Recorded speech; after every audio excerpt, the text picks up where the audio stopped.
Cadê meu celular? Eu vou ligar pro 80. Cadê meu celular? Eu vou lá.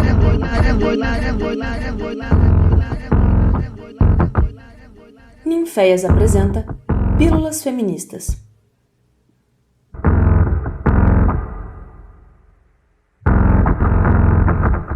Bom dia, boa tarde ou boa noite. Espero que vocês estejam bem. Eu me chamo Keila, quem tá acompanhando o podcast já me conhece. E quem tá chegando agora, eu sou integrante do Ninféias, estudo licenciatura em artes cênicas e hoje vou compartilhar com vocês algumas questões da minha pesquisa de iniciação científica, que se chama Solidão da Mulher Negra, Performance e Feminismo, e é orientada pela Nina Caetano, que é também a coordenadora do Ninféias.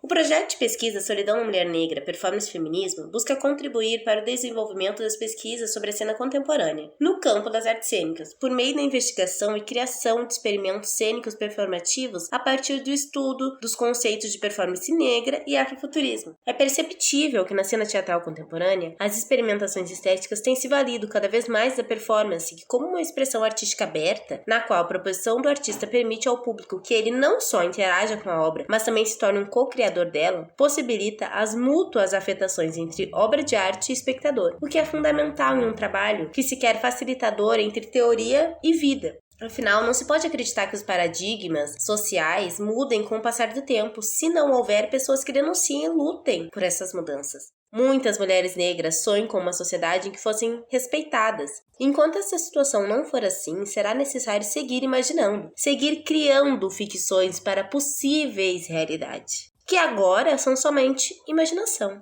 Para melhor explicar, eu dividi este podcast em 3 etapas, que são a dialética da violência, elas não podem amar a si mesmas, a performance como estratégia e afrofuturismo, a construção coletiva.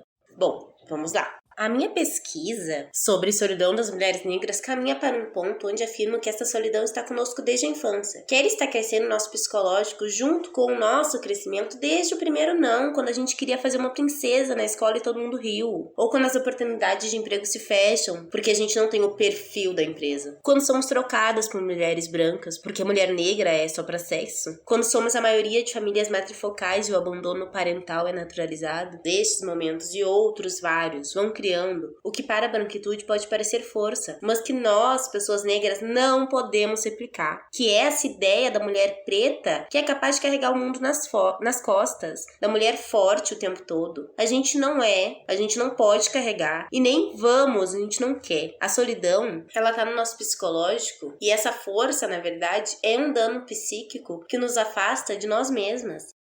A escrita de autoras negras tem uma trama própria, como uma de suas faces apresenta o que chamo de dialética da violência, podendo ser, assim, engajada com uma situação histórico-social da mulher negra no Brasil. Compreendo dialética da violência como este movimento de dissecar a história nas palavras, cenas, contextos e personagens, demonstrando a dor e as marcas da brutalidade sofridas, seja por uma memória individual contemporânea, seja pela memória coletiva ligada ao passado de um determinado grupo social. Essa partezinha que eu acabei de ler para vocês, eu tirei do livro Intelectuais Negras, Prosa Negro-Brasileira, que é um dos meus livros de estudo para essa pesquisa. Essa dialética da violência está presente na realidade das mulheres que escreviam estes contos e está presente hoje em nossas falas e em nossos escritos atuais. E essas violências atravessam muito mais que o corpo. É simbólica, psicológica, patrimonial, moral. E são relatos que passa tempo, mas não passa os abusos. As agressões sofridas pelas mulheres é consequência de uma cultura baseada na virilidade como força, como potência e como dominação, que é constantemente atualizada para manter o homem cis em seu lugar de privilégio. A cultura colonial compactua com este ideal. Nessa discussão, a violência simbólica também é sintomática, uma vez que ela causa danos morais e psicológicos, e é constantemente retroalimentada pelas estruturas simbólicas de poder. Também essa parte saiu do Intelectuais Negras, Prosa Negro-Brasileira Contemporânea, é um livro muito bom e eu indico. Destruir a identidade do sujeito negro, crescer não querendo ser o que é, não faz bem a ninguém e acaba com qualquer traço de auto-amor que deveríamos alcançar à medida que vamos amadurecendo. Mulheres negras chegaram à velhice achando que não mereciam ser amadas por culpa de uma estrutura racista, sexista, heteronormativa que extermina nosso amor próprio. Essa é a história que acompanha a vida de muitas mulheres. Essa é a dialética da violência que diz que não podemos amar a nós mesmas. A solidão experimentada por nós mulheres negras não precisa ser a falta de um outro. Na verdade, ela é a dor experimentada quando impiedosamente destruímos nossa identidade para alcançar o ideal branco. Este é um assunto muito delicado que não pode ser tratado de forma banal. E é por isso que a performance, com seu caráter de forçar barreira, extrapolar limites, romper fronteiras e ser tão viva, tão presente quanto a ação que acontece aqui e agora, é estratégico me unir a ela para falar sobre saúde mental negra. Preta, não esquece de se amar. Oh, preta, não esquece de se amar, porque o mundo te espanca mais. A solidão tem cor, a solidão é preta, a solidão é preta e tem A solidão da mulher preta é uma espécie de maldita herança que nos persegue incessantemente, passando de geração em geração. Diferentemente da reparação histórica, que já se atrasa 130 anos pós-abolição, a solidão da mulher preta é muito pelo contrário. Ela é presente, sempre voz e sempre sombra, espectro branco que nos ronda e diz preta só. E já cochichava o ditado no ouvido do imaginário popular que a branca é pra casar, a mulata é pra e a preta pra trabalhar. A solidão da mulher preta começa com a solidão da menina preta, com ser preterida desde a infância, com a menina que ainda criança descobre que para um mundo de padrões estéticos europeizados, o seu nariz, o seu cabelo, a sua cor, são todos fatores biológicos subvertidos em um único significado social, em solidão. Mimimi isso aí, viu? A solidão da mulher preta para alguns já é um problema do passado, solucionado com a invenção do relacionamento etnocentrado. Mas a verdade é que enquanto tem muito pretinho-chave requisitado no rolê, as pretas de novo são sobra. Ainda mais se do padrão tombamento estiverem fora. E o que se repete é a velha história, do amor sem profundidade, da mulher preta abandonada assim que chega à maternidade, da boa e velha palmitagem. A solidão da mulher preta não é só da vida amorosa. É sobre seu elefante branco na sala, é sobre, ainda sendo acompanhada, se sentir sempre tão só. Ai, mas que poesia triste. Eu bem que queria escrever poesias de amor, mas a solidão da mulher preta não me deixou, ela me deixou só. Mas o que é performance?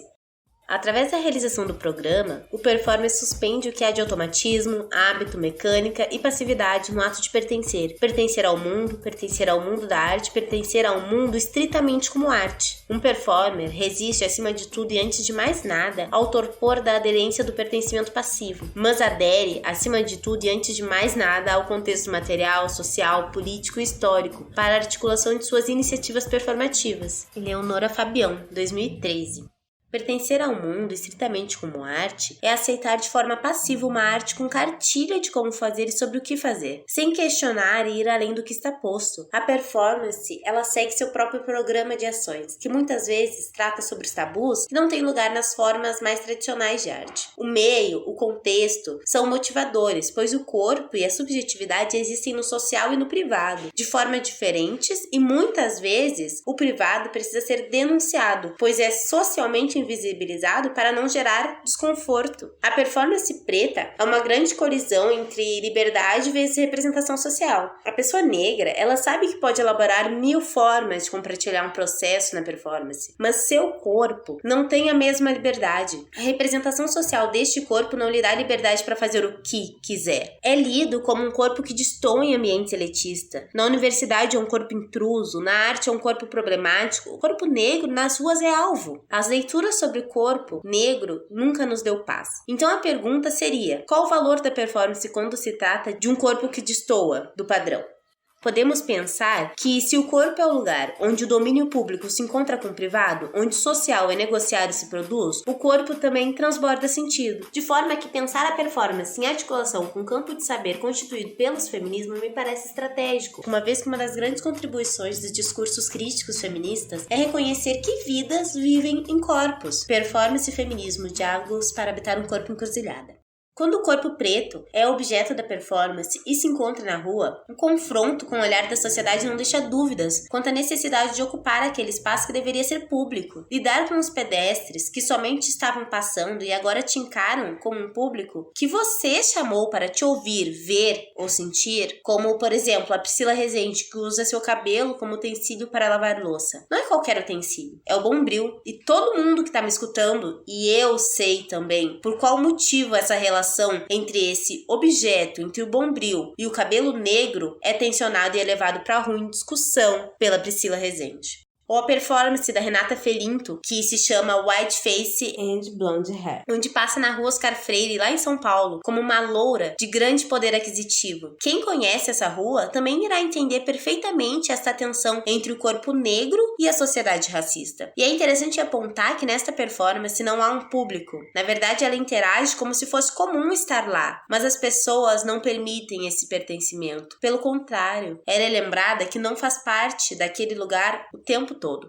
É sobre ser resistência nesses locais, onde o corpo negro do performer normalmente não é visto, ou se visto, não é respeitado. A performance tem essa possibilidade de causar inconsonância com o meio onde está inserida, questionar quem está assistindo sobre como certos padrões influenciam diferentemente as vidas das pessoas.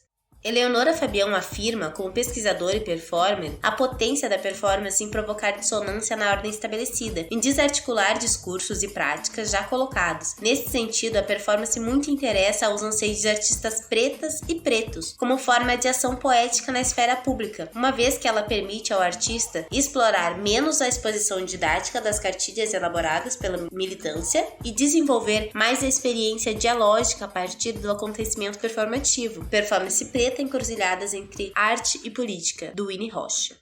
Para mim, essa afirmação da Eleonora Fabião sobre potência da performance em desarticular discursos, unido ao feminismo negro que está nessa luta de não se calar perante ao racismo e o patriarcado imposto na sociedade, só me faz pensar que é indispensável para o modo que quero trabalhar nessa pesquisa usar os dois para serem base dela, me aproximando do lugar onde eu quero chegar. Quando procuro entender como mulheres negras com toda a sua experiência até hoje podem colaborar com futuros diferentes, só será possível construirmos outras formas de existências negras quando uma boa parte da nossa sociedade já tiver se questionado sobre os padrões que seguem. Por isso que o racismo não é um problema só de gente preta, não. Já não podemos ignorar o feminicídio das mulheres negras. Acabou essa história de mulher preta, é mais forte. Precisamos agir agora para quebrar algumas correntes que a branquitude nunca abriu mão. Precisamos criar ficções afrofuturísticas, porque o futuro, ele é nosso. O futuro, ele é preto.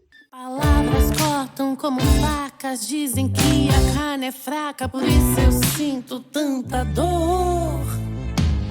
E apesar de tantos tapas, dizem que aquilo que não mata fortalece o sofredor.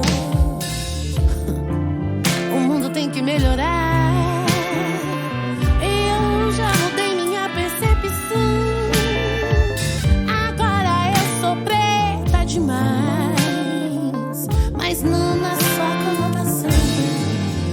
Eu sou demais, eu sou incrível, eu sou demais e não sou invisível. Eu sou demais, eu sou incrível, eu sou demais. Eu sou preta demais, eu sou preta demais. Eu sou preta, preta, preta, preta. O que é o afrofuturismo? O que é esse futuro? E essa é a pergunta que não quer calar. Este é um termo que foi cunhado em 1994 por Mark Derry, um branco. O afrofuturismo é sobre ficção científica, sobre tecnologia, ciência, ancestralidade negra, sobre passado, presente, futuro e sobre o direito de sonhar.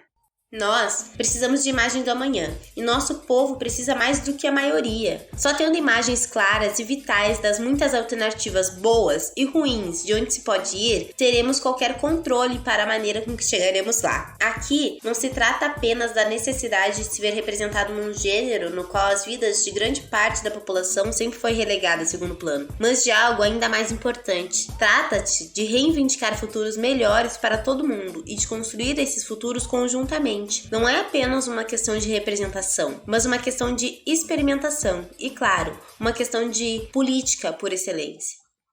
Esse parágrafo eu tirei do catálogo Afrofuturista. O afrofuturismo nos convida a afrocentrar nossos pensamentos, e para isso temos que estar dispostos a desaprender para aprender. Tudo que chega até nós passa pelo filtro da colonialidade. A linguagem escrita é um filtro essencial, porque ela ganhou o status de documento. Então, o que está no papel vai ser considerado oficial. Como, por exemplo, as traduções que chegam aqui. Essas passam por um filtro, há uma escolha. Porém, estamos criando e já existem outras narrativas, só que para entendê-las temos que retirar esse véu colonial e dar ouvido a outras linguagens, como por exemplo a oral, que não tem esse status e na cultura negra diaspórica representa um dos maiores meios de conhecimento sobre a história que a escola não nos contou. O afrofuturismo é a necessidade de voltar nossa atenção para a nossa ancestralidade, entender quais foram os pontos-chave que nos trouxeram para esta atual existência de não-humanos e criar brechas, fazer perfurações neste tempo, pensando em um futuro pós-humanidade, pós-colonialidade. Por que pós-humanidade? Porque o ideal de humano é branco, então as pessoas negras crescem com o padrão branco. Da mesma forma que o amanhã é cancelado, um outro futuro decolonial não será possível sem colocar em xeque a lógica extrativista de recursos subjetivos, reproduzido pelo capitalismo cognitivo, seja do norte ou no sul, seja entre brancos ou não brancos. Afrofuturismo e o devir negro. Octavia Butler, Samuel Delany, Greg Tate, Tricia Rose são percussores na literatura afrofuturista. E hoje a gente tem a Itasha Woman nos Estados Unidos, aqui o Fábio Cabral, que tem livros de romance com esse gênero, artistas como o compositor Sun Ra, que fez as suas músicas Mensagens de Outro Tempo. Aqui em Minas nós temos a multiartista Zaika Santos, que vem pesquisando e criando sobre o afrofuturo. Estamos criando rupturas no tempo, criando e transformando continuamente ações que impactam o mundo coletivo. É por isso que eu chamei essa parte de afrofuturismo uma construção coletiva, porque estamos falando de uma perspectiva que é crítica à história colonial, atravessa tempos históricos e discute múltiplas abordagens científicas e tecnológicas sobre uma lente preta. A dialética da violência, a solidão das mulheres negras abandonadas por si, a dor que a invenção tecnológica de raça criou para separar pessoas, o apartheid social em que vivemos em um ideal afrofuturístico não existe, pois o afrofuturismo prioriza a revisualização de pessoas negras em um futuro compartilhado, harmônico, livre de questões de poder baseado em raça. A solidão da mulher negra é uma questão de saúde mental, pois o racismo é cruel, ele nos afeta psicologicamente. A falta de autoestima resultante em ser uma mulher negra em um mundo racista é motivo e foi motivo por muito tempo para aceitar migalhas e até mesmo nada. Pagamos o preço com a nossa felicidade, que leva junto nossas esperanças e o direito de sonhar desde muito nova. É por isso a importância do afrofuturo engajado nessa discussão sobre solidão, pois podemos entender quais os eventos do nosso passado individual ou coletivo que nos levam à situação atual e como escapar desta realidade, como produzir futuros onde tenhamos vontade de viver. Pode não ser hoje, mas pode ser amanhã. Bom, gente, obrigada a quem me ouviu. Futuramente, espero estar compartilhando o processo artístico dessa pesquisa com vocês. Até mais, fiquem em casa, quem tiver esse privilégio, e... Ali vem 3 cavaleiras cavalgando livre sob a luz da aurora. Cada cavalo uma cela, cada cela uma senhora. Cada senhora 10 dedos, cada dedo uma história. Se é pra voltar pra minha terra, te rever será vitória. Vem me leva, leva eu que eu vou embora. Meu nariz é prova do amor de quem me fez, e quem desceu a cova já viveu outra vez. Toda vez que um preto dança, dança junto com 6. Toda vez que um preto canta, no Orum dançam os reis. Sem mostrar pro inimigo nossa malandragem, nossa filosofia, nossos passos de dança. Pra branco e pra preto depende da viagem. Ouço rimas que nascem pra ser piada pronta. Mas não se ofenda, eu tenho amigos brancos. Aproveitei que agora os pretos tá patrão, e que meus boletos foram todos pagos, junto com as dívidas da escravidão. Meus pés no asfalto mostram a quilometragem. Cê quer dizer quem é? Diga com quem cê anda. Na gibeira nunca fui de levar bagagem. Jacaranda que dança, filha da terra santa. Wakanda, Wakanda. Wakanda, Wakanda, Wakanda, Wakanda, Wakanda, Wakanda, Wakanda, Wakanda, Wakanda, Wakanda, Wakanda, Wakanda. Wakanda, Wakanda.